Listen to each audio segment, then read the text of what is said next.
Alright, hey family, welcome back to my channel. I know it's been a minute, but I'm back now. If you read that title down below, then you should already know what we're here for today. We back for another episode review for Pvalley Season 2, Episode 6, Savage. Now y'all know I do not like to waste time, so before we get into the review, please be sure to like, share, comment, subscribe, and turn on the post notifications so that you're notified every single time your girl call your phone. Okay?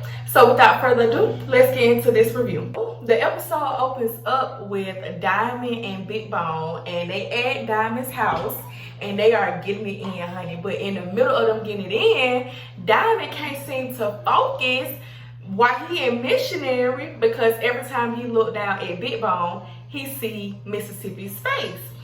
So they doing it, they in the middle of doing it, honey. He keeps seeing Mississippi face. He flipped Big Bone over on her stomach, giving her back shots, and then he handled his business. And Big Bone is like, you know, you keep nutting in that condom, I want that in my mouth.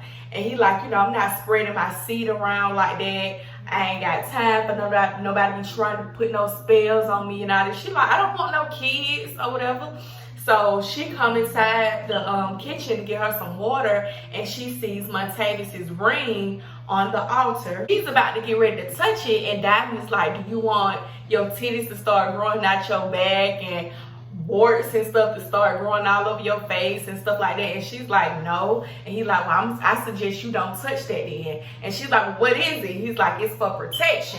And she like, I ain't never think a nigga like you would need some type of protection, you know? You know, she's telling Diamond, you must have tried to save a hoe that didn't want to be saved. And I can see it every time in your eyes, because you won't never look at me in my face while we doing it, and I want you to. So basically they go for round 2, honey, and I was just like, oh my goodness. I always wondered, you know, what it was like with them. So now we got a little sneak peek of what it's like.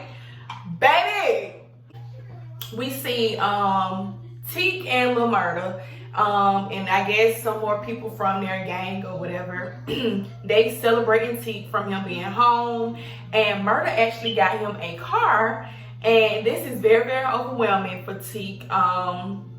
He gets in the car, he starts to cry, get emotional. Murda is telling him, because you held us down on the inside, it's only right that we take care of you now that you on the outside. So this is for you. Enjoy yourself. You get what I'm saying? Big L, Uncle Clifford, and Haley, Lakeisha Savage, they at the Pink or whatever, because y'all know Haley is living there. Big L done cut the water off because he said Haley ain't paid him. So she like, Big L, cut this goddamn water back on right now. I'm not playing with you. I got somewhere to be.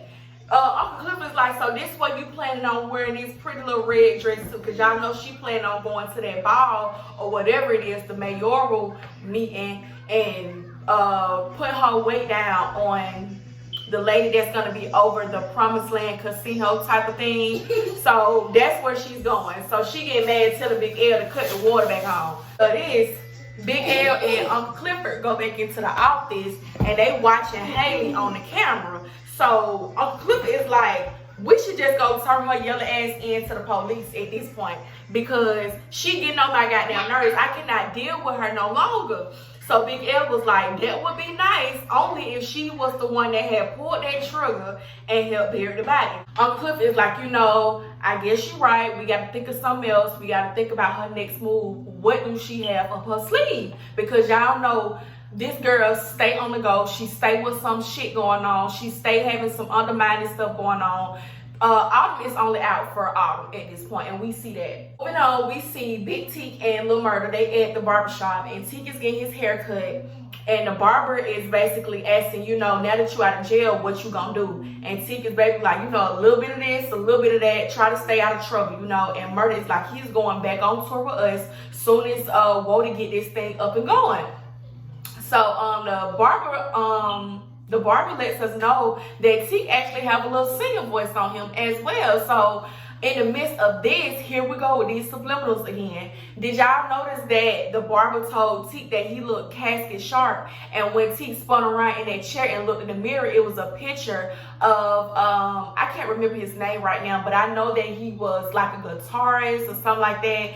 And word on the street is he sold his soul at the Mississippi Delta or something like that in exchange to be a good guitar player. And that's the guy that was in the picture with the devil horns on. So I was like, oh my God, they keep dropping subliminal. Lil Murda is on the phone with Mississippi. Now we flash to Mississippi's house. She's on the phone with Murda as well. She's telling him, you know, Rome tried it. And Lil Murda is like, tried what? And she's like, he tried it. Like, nigga, he tried to R.I.P me. And he's like, you know, I'm glad he's dead then if that's the case. So she's like, you know, and I also told Wody that he knew about you. And Lil Murda's like, what you mean he knew about me? What is there for him to know? And she's like, everything.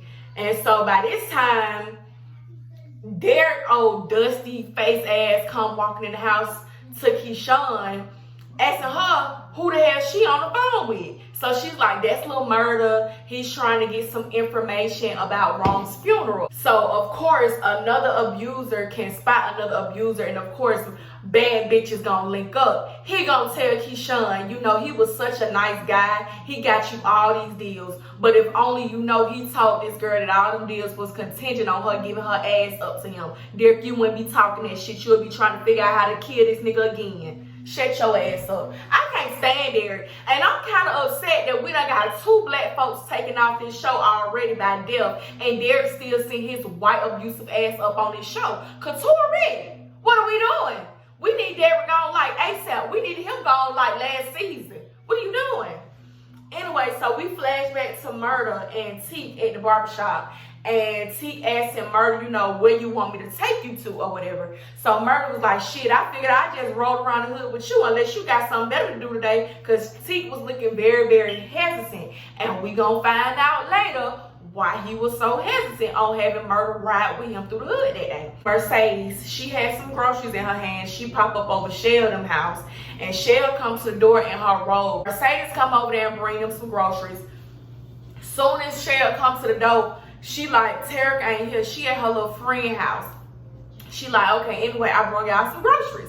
She come in the kitchen, open up the goddamn refrigerator, and there's no food in there. The refrigerator is bare. It's 2 molded ass oranges and then I think some spoiled milk or something sitting in that damn refrigerator. I'm like, no wonder Tarek had to go to the dang on church line and get 2 boxes of food. Because y'all ain't got nothing. Shell in here spending all her money on alcohol bottles and wine bottles. Because soon as Mercedes popped the damn trash can top open, all we see is bottles on bottles on bottles. So she asked Shell, how long did it take you to drink all this?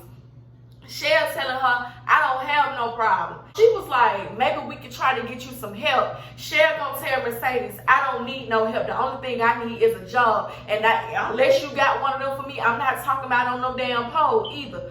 So I'm like, this lady has such a hard up for Mercedes when you the one with the fucking drinking problem, lady. And she's just trying to help you.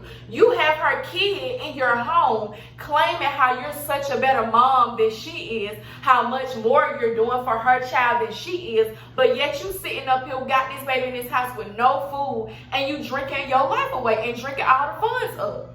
Mercedes mentions to Shell that when she got pulled over for having Terica driving, she called Terica a mistake, and Shell acting like she was so out of it, she just couldn't have did that. She couldn't have called her a mistake, but you did, and a drunk speaks sober mind. So I know if you was drunk and you said that shit, you mean that shit on a sober goddamn stomach in a sober conscience, Shell. Ain't nobody going for that. Get that lady back her baby, because Mercedes asked you if she could take Turk off your hands for a while, and you gonna tell her she gonna stay there with you because she don't need to be in no hellhole, call no hood. But that seems like it's a better stable environment for her to be in than with you, with your drunk ass. You ain't watching her. You don't know where she at. Somehow she with her friend. This girl all up at a damn boy house getting pregnant. So we get Teak and Murda. They at a little wing spot or whatever. They chopping it up.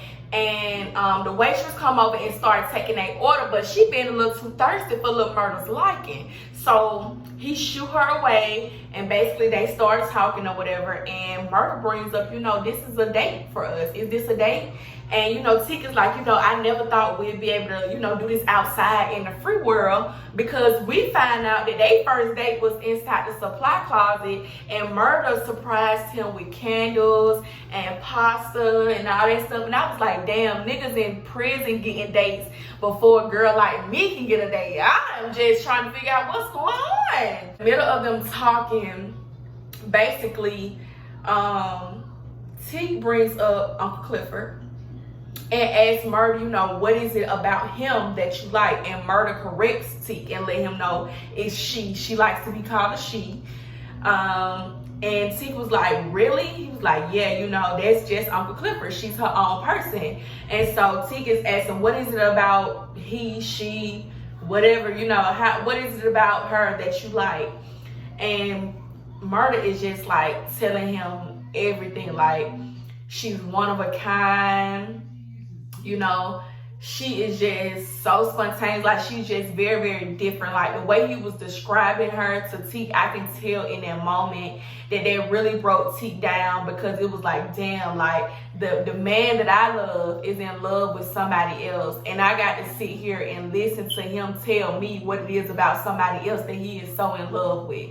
All this time I've been behind these walls thinking that when I came out, Lil Murda was gonna be my happy ending, and he done got a happy ending with somebody else. Lil Murda tries to hold Teak's hand, and Teak moved his hand back. And I was like, yeah, because Lil Murda, you dead ass wrong. You trying to make him your side piece because you and Uncle Clifford not on good terms right now. Don't do that to him. Do not do that to him, because he really do love you. Mississippi house, she in there with the kids, and Derek come in there and tell her that he finna get ready to go and help put in one of his friends' fire pit. Soon as his ass stepped out that door, Mississippi booked it to the vent, pulled the vent down, grabbed the gun that Autumn left in the locker for her. She grabbed it out, grabbed it, put it in a duffel bag, and she took the kids outside and got ready to put them in the car. Baby, this whole scene, my heart was beating so fast. I was like, Mississippi, you gotta move. You gotta move, Mississippi. You gotta move, you gotta move, you gotta move. When she got them children in the car, I'm like, Mississippi, hurry up, hurry up, hurry up. Because I'm thinking this whole time, Derek is gonna pop up behind her and bust her upside the fucking head. I was literally thinking that the entire time. And I'm gonna just put y'all on something real quick, because y'all know I don't mind keeping it a book with y'all. I ain't never been in no domestic violence, you know, domestic abusive relationship. But one of my close family members was, and a lot of times growing up, I witnessed, you know, some of that domestic violence. And till this day, sometimes when I go to bed, I still think about those nights when fights would break out, and you know, I would see my loved one in pain. I would see my loved one cry. Like, in the fear that I felt on the inside, I can only imagine what my loved one was feeling on the inside, because in that moment, I was so afraid for them. I didn't ever know if this night right here was going to be the night that they took my loved one's life away. And that scarred me to this day. I still have issues with it. Like, it's nights that I sit up and I just think about those times where I've noticed, like, seeing my loved one, like, just so helpless. You get what I'm saying? It just did something to me. So when I seen her like rushing, I'm like, in my mind, I'm thinking like, what they call it, fight or flight. At this point, she gets into the car and she's trying to crank it to leave, and she can't, because Derek possessive ass done took the batteries and the wires apart out of her car. So she have to take the babies on the inside. Bitch will never be me. Let me tell you something. Mississippi, you had that gun. You had protection on you. The same way you shuffled your ass out that door with them two children on your hip, I would have been shuffling my ass down the goddamn street trying to get to a goddamn store to make sure I can call somebody, call the police to help me get to some type of safety. It's no way I would have went back in that house. Once I made it through over that threshold with my children, bitch, that would have been all she wrote. I would have been booking it down the motherfucking road with my two children on my hip. When your adrenaline gets to rushing in situations like that, you gonna do shit that you never thought you would have done. I would have fucking booked it. We see Teak and Murda at the gas station. Murda trying to teach Teak how to pump gas. because he don't know how to do it. And in the middle of them doing this, somebody is playing Lil Murda's music. The same song that he was so hesitant about sending DJ Never Scared the verse on. It's on the radio with Tina Snow, aka Meg Thee Stallion. Baby, they lit. Teak telling everybody to put it on the radio, turn it up. Murda on top of the cars, feeling himself. He like, yeah, like I done made it. Like I got my song on the radio. I'm feeling so good. Teak is there hyping him up. Teak like, damn, you know, it's good to see you win. It's good to see you accomplishing shit. Like I'm so proud of you. Meanwhile, we at the Spades party now. Roulette and Whisper hosting the Spades party, and in the middle of them doing this, a guy comes up named Terrence, and he's asking Roulette to put him on with Whisper. Now, Roulette is feeling some type of way because she's like, you know, I wish I had the option to choose to lay on my back instead of getting on my knees. And he like, you know, is you gonna hook me up with the girl or what? And in the meantime, like in the midst of this, we keep seeing Roulette giving Whisper this stink eye. And it's not rubbing me the right way. It's kind of giving me like, I'm finna set this hoe up vibes. And I just pray that's not what she planned on doing to this girl, because that's so grimy. And the scene with Mercedes and Shell, I forgot to mention that when Mercedes came out to our car, she got a call from Coach. And Coach told her that he needed that Mercedes experience again, him and his wife. So now we in the scene with Mercedes, the wife, and Coach. Coach goes in the back to go make him a Viagra mix smoothie, and the wife is taking her hand trying to put it all up Mercedes' dress, and Mercedes was like, you would not mess with my bag, would you? Like, we don't need to let Coach know that any of this happened. Like, I cannot have him find out about this because I don't want him to get upset. And the wife was like, let him get upset, it makes him even more excited. You know what I'm saying? That's not what really happened though, and we're gonna find out in a minute. So they go in the room, they get started on they little threesome, the Mercedes experience. And the wife, Farrah, she just takes over. Coach is, you know, penetrating Mercedes, but Farrah is touching on Mercedes down there, getting her aroused. And she just basically takes over the whole show. And Coach steps back. He had to like get up out of it a little bit and look at them like, wow, like Mercedes end up climaxing. And Coach is like, are you cheating on me, Farrah? Like, I can't believe you're trying to turn my wife out, Mercedes. This whole time you supposed to be for me and you trying to trick on my wife.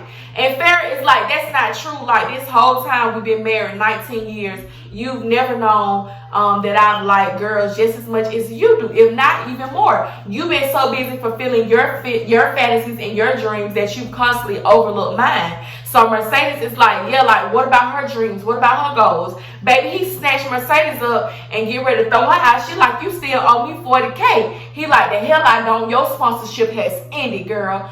Farrah tells him, you know, you can't do that, Coach. You have to always honor a deal. You can't never break a deal. He said, well, both of y'all done broke my heart, so what do it matter, right? Mercedes leave out of there in her feelings and sad and without her coins. And I was like, God damn, Mercedes, you done let this lady trick you out your goddamn money. Back to the Spades party.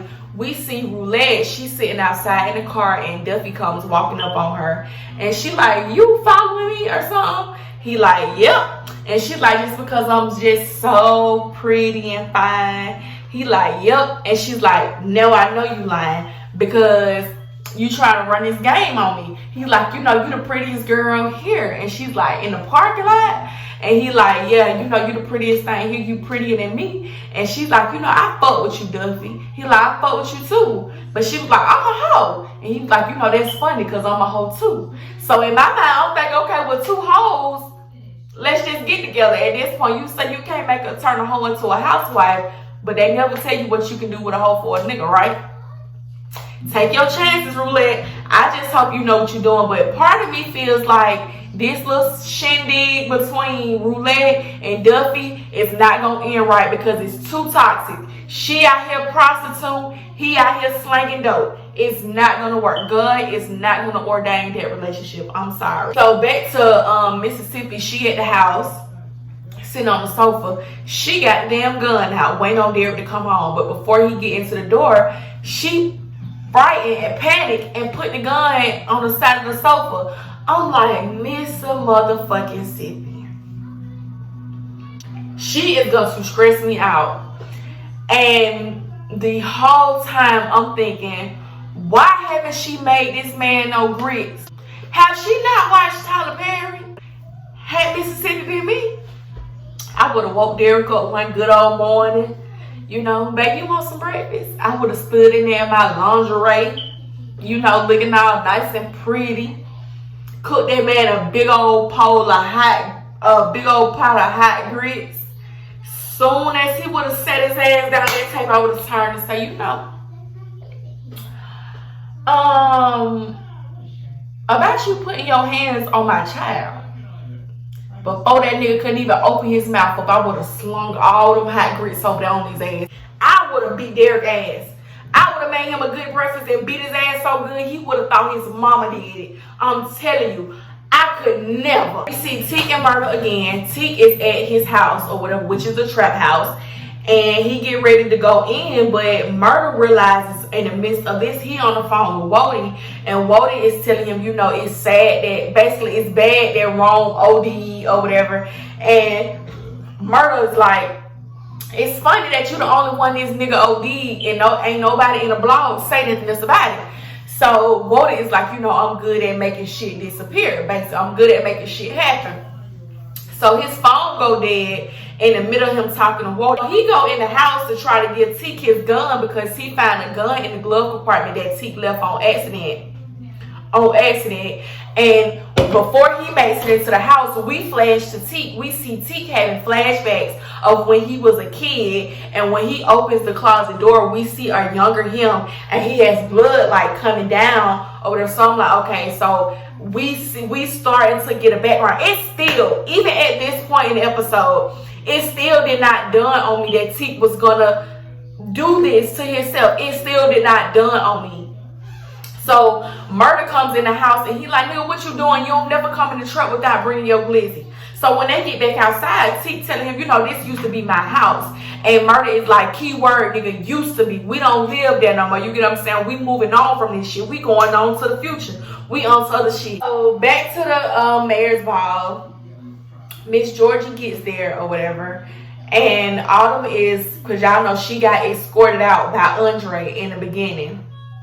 She waiting outside for her to come in. She come bring her in. You know, she like, you know, we were starting to think you was not gonna make it. And she was like, well, that's good. That means I did my job. So she like, let me escort you to the cigar room where the guys are. So they go into the cigar room and baby, Autumn lays it on thick, honey.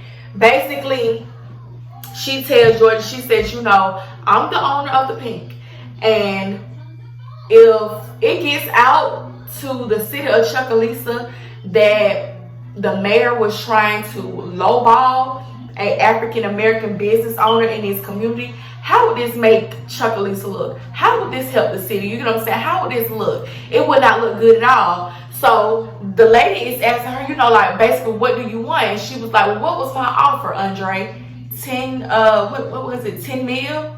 And she was like, you know, I can get you something better than that. I'm gonna be in contact with you. I done had just about enough as cheap cologne and cigar smoke that I can have for the night. So I'm out of here. I will be in contact with you, Miss Savage, and the rest of y'all boys have a good night. So Autumn was able to get what she wanted out the deal. She's gonna get her a higher bid on the Pink. This is good news and bad news. It's good news for her, but bad news to Uncle Clifford, because Uncle Clifford do not want her to sell no matter what the price is. See Uncle Clifford and Grandmother Ernestine in the house. Grandmother Ernestine is sweating like a hoe in church.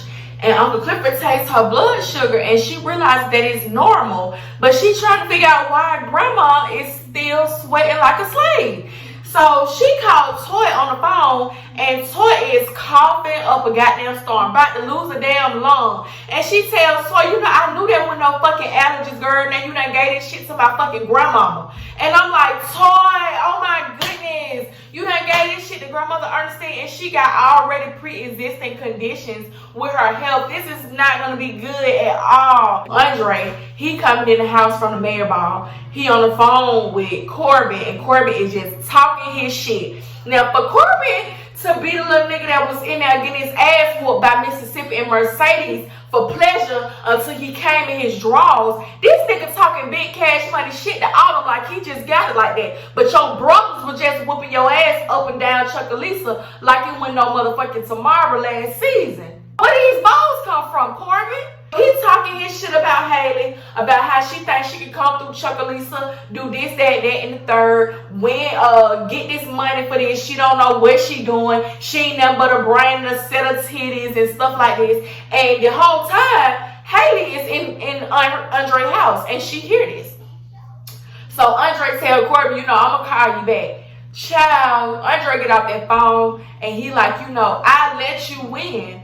I keep letting you win, and you keep fucking me over every single time. And she was like, or maybe I make you do the things that you want to do anyway. So, child, let's cut to the chase. In the midst of them doing all this tongue wrestling, he tells Haley that she needs to get out. But in the middle of her getting out, she tells him, you got all the power, so what do you want me to do, sir? Tell me what you want me to do. He tells her to take her dress off and crawl on all fours to him, honey. They get to hunching, and I'm like, oh my god, this was long overdue. Now my thing is, Andre sat up here and act like his wife was the first to cheat, but really it was you, because you emotionally cheated with Haley last season when you came down to Chucalissa before God Daddy Mayor died. You was cheating first. So you emotionally cheated, your wife physically cheated, and now you turn around and physically cheat too. So it's like y'all both fighting fire with fire. But we all knew this was gonna happen anyway. Honestly, I was waiting for it to happen, because I'm like, if they not gonna fuck at this point, get them off of my screen together, because I'm tired of seeing them being so passionate and lustful and they weren't knocking boots. I was tired of it. To the scene that I have been dreading on. Talking about our video. Teak and Murda was sitting outside smoking a blunt, and they just reminiscing. They doing their old school music, singing some old school Outkast, just talking. And we get a little backstory on Teak's childhood. We found out that his mom, who also suffered from mental illness, ended up killing his siblings, putting a piece of steel through two of his siblings and throwing one through a window. And he said that he ran and hid in a closet, and he stayed there, and that's what ended up saving his life. But he feels like his life should have ended in that closet with his, ended not in that closet, but ended a long time ago with his siblings. His story should have ended in that house with his mom. You get what I'm saying? So now it still didn't dawn on me that he was about to do what he was about to do, but I knew that he was not okay. I knew that he was sad. I still didn't think that was going to happen that way. So anyway, he asked Murda, where you want me to drop you off at? They get in the car. He like, where you want me to drop you off at? And Murda was like, nigga, I'm not gonna leave you here so these thoughts can't eat on your mental like maggots. I'm not gonna do that. So Teak is like, either you get out the car or I'm getting out the car. He's like, nigga, I'm not going over. I'm not leaving you. So he's like, Murda, get the fuck out the car. And he takes the gun and put it up to his head. When he first pulled the gun out and he put it up to his head, I honestly thought that he was gonna eventually turn it and point it at Murda. But that still didn't happen, because I was like, maybe he's still upset about Murda and Clifford. But no, when he kept that gun up to his head, I was like, oh no, he's about to kill himself. Oh my God. And when Murda was trying to talk him back off of the edge, I was like praying, please Teak, put the gun down. Please put the gun down. Nothing that Lil Murda said worked. Nothing that Lil Murda said could help. He just felt like it was no more life left for him. No more light in his tunnel. And he just could not do it anymore. And me personally, I feel like when him and Murda sat down at that diner, and Murda sat up there and basically indulged to how much of infatuation he had with somebody else, because this what he was looking forward to. He was looking forward to Lil Murda when he came home, and now that he's moved on, it's really like he don't have nobody else no more. He didn't have, you get what I'm saying? He don't really have that. So Murda is like still sitting in the car with him, won't leave. And then we pan to out the car and we see the flash go off and it gets silent. So in this silence, I'm still waiting on some noise. I'm waiting on Teak to say something. I'm waiting on Murda to say something. And all of a sudden, Murda comes out the car. He got blood all on his clothes. He's just in a shock because of what happened. And so we pan and we see Mercedes. She's at home sitting at her table, and Terica comes knocks at her door, and she's crying. And when she gets inside the house, she pulls out a pregnancy test and it's positive. And she just starts bawling, crying on Mercedes. And Mercedes looked like she done damn near seen a ghost, because she's like, damn, the fucking cycle is repeating itself all over again. We get to Uncle Clifford's house. Somebody is banging on the door. Grandmother Ernestine is coming down the steps. She's sweating still. And I'm like, oh my God. Now, I thought in this scene, this was going to be the scene that Grandmother Ernestine passed away, but it wasn't. So she comes and opens the door, and this Lil Murda standing outside, and he is crying. He's like, is Uncle Clifford here? Uncle Clifford come outside, and he sees Murda outside, and she sees Murda outside, bloody, crying, distraught. And Murda is like, I'm not okay. I'm not okay. And he just collapses in Uncle Clifford's arms and starts to cry and cry and cry and cry.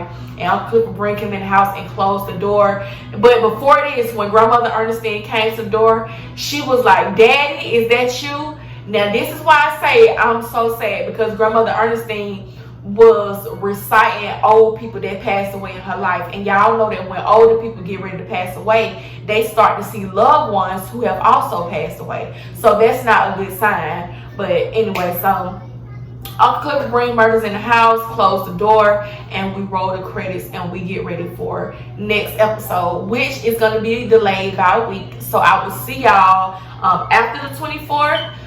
So that's the end of this episode, you guys. This episode really took a lot out of me. That's why it took me so long to record it. This episode really triggered me. It triggered me so much. I was so sad. I went to sleep thinking about this episode, and I woke up thinking about this episode. And I'm kind of glad that we got a week off, because I need this week to recuperate. But you guys, that was the end of this episode. That's the end of this review. I hope you guys enjoyed it. Please be sure to like, share, comment, subscribe, and I will see each and every one of y'all in my next one. Peace out.